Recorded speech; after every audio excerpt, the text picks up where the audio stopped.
So today I'm going to be making it's actually supposed to be like a foriro vegetable, you know, but because some of the foriro spices are not keto compliant, especially the iru, so we're just going to call it simple vegetable soup. And the ingredients I have here, I just open this ones out to make it easier. Okay, these are the ingredients. My frozen spinach, I defrosted it a bit and then I took out the water. My crushed bell pepper, you can use that. Remember, bell pepper has carbs, carbohydrates, so you have to be a little bit careful when you're doing that. I might not even use all of that. I'm using a little onions, my sea salt. I'm using paprika. I don't know why I like using paprika. I think this is called shombo in Yoruba, but it's paprika. My adobo seasoning, ginger powder, some crayfish, and of course my red oil.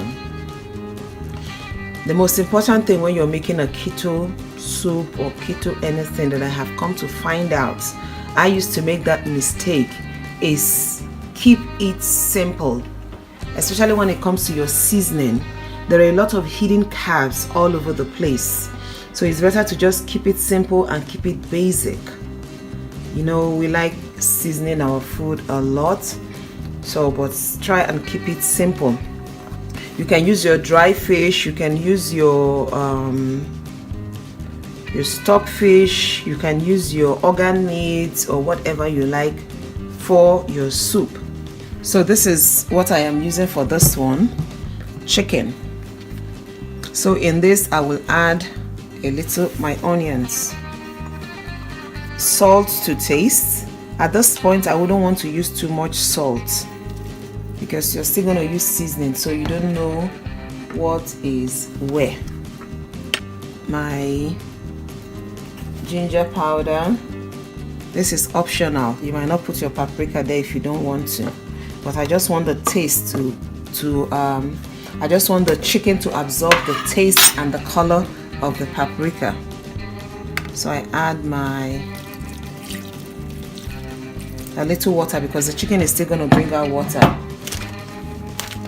And also my crayfish, I still want the chicken to absorb the taste of the crayfish.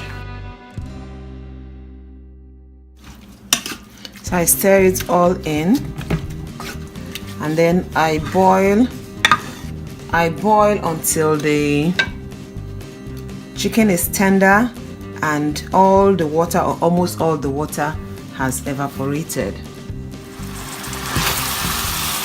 Now the chicken is ready. The water has dried out without its burning. So this is it depends on where you are. This is fat from my beef, or you can call it a tallow. I have a video of how I did this, and then I put it in ice cube containers, allow it to freeze, and I bag it and put it in the freezer. But you can easily put it in any container and just put it in your kitchen. It's not going to go bad. You use this to fry your eggs and your cooking. It's so good.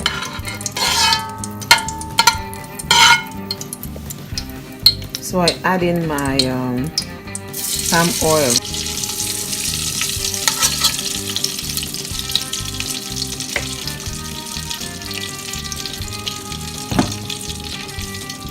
I allow it to heat up without blanching, just allow the oil to melt. I add in my bell pepper.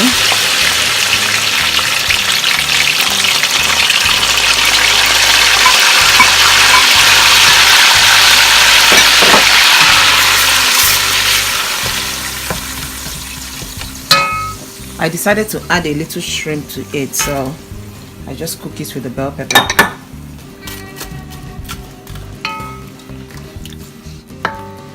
So I'm going to fry this until the water has evaporated. That is what we need.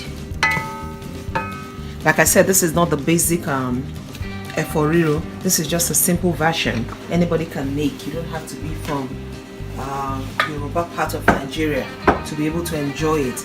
And this one, you can use it with your swallow, you can use it with your cabbage rice or your cauliflower rice. You can even eat it on its own as a meal. If you have enough chicken, you can just dish it out and eat it on its own. My red pepper.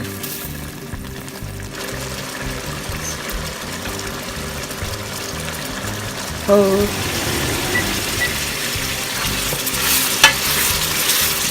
Now the water has evaporated. I'm going to add the chicken. Remember, most of the seasoning in this soup stew is in the chicken. So I'm not going to be adding any other thing apart from the vegetable at this point.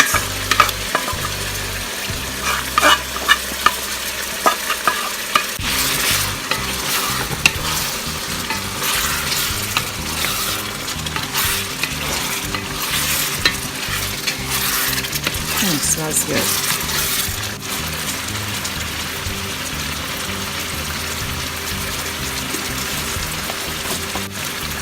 And a little salt.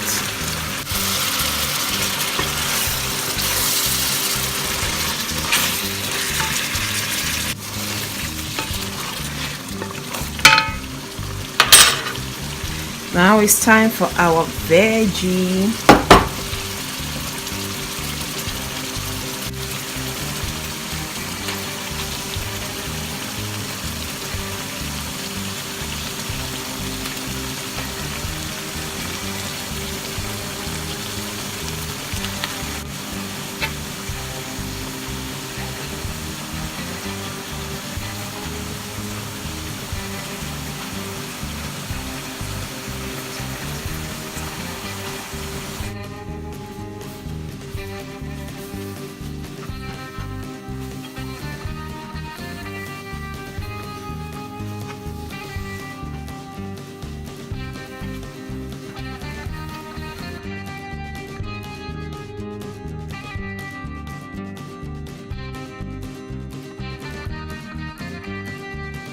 If you follow the way this soup is, like somebody just seeing it for the first time would be like, oh, there is no oil in this soup. But when we started, you could see even the oil looked as if it was too much. So this should about do it. And remember, don't overcook your vegetables. You still need all those nutrients.